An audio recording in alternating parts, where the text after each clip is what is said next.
quoi ça? Le chocolat.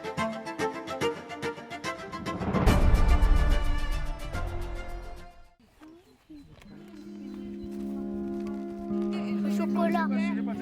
Oui, je les avais, je savais. J'arrêtais.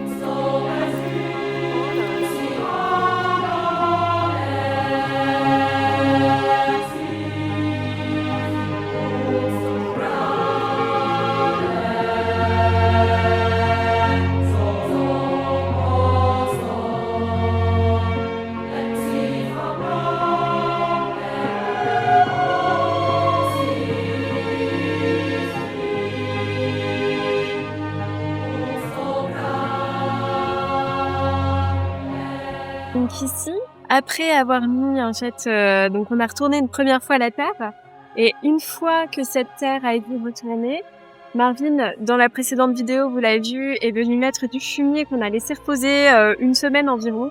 Et là maintenant, il vient faire de la motobineuse pour vraiment retourner la terre. Et ensuite, on va vous montrer tout le processus donc d'enrichissement de la terre. C'est vrai qu'aujourd'hui, on le fait plus forcément. Mais beaucoup de nos anciens avaient des médicaments en fait pour la terre, notamment en fonction de sa composition. On va venir la rééquilibrer sur certains minéraux, sur certains nutriments. Donc nous pour le coup, on vient mettre ici du basalte, du purin d'ail, de la corne séchée, du sang séché, etc. pour apporter de l'azote, des minéraux bien spécifiques à notre terre. Donc j'ai hâte de vous montrer tout ça.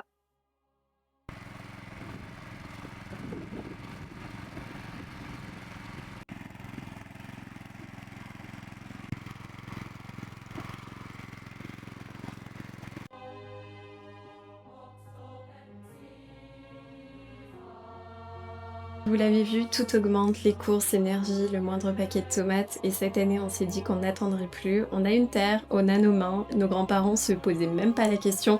Ils avaient tous un potager, ils chassaient, ils pêchaient. C'était vraiment pas un hobby à l'époque, hein. D'ailleurs, c'était vraiment la vraie vie.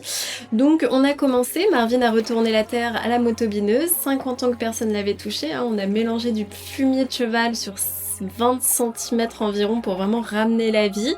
Par-dessus du compost mûr en surface sans mélanger, puis les amendements, basalte, zéolite, corne broyée, sang séché, cendre, chacun a vraiment son rôle au niveau des oligo-éléments, et puis le miel, vraiment 10 grammes dans un litre d'eau mélangé au purin.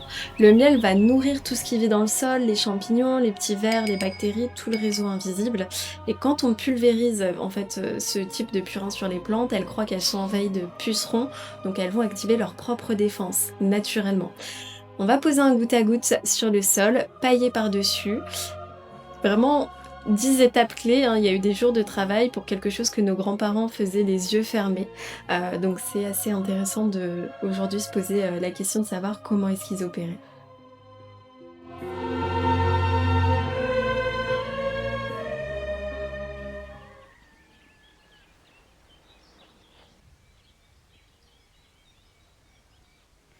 Les premières fleurs des fraisiers.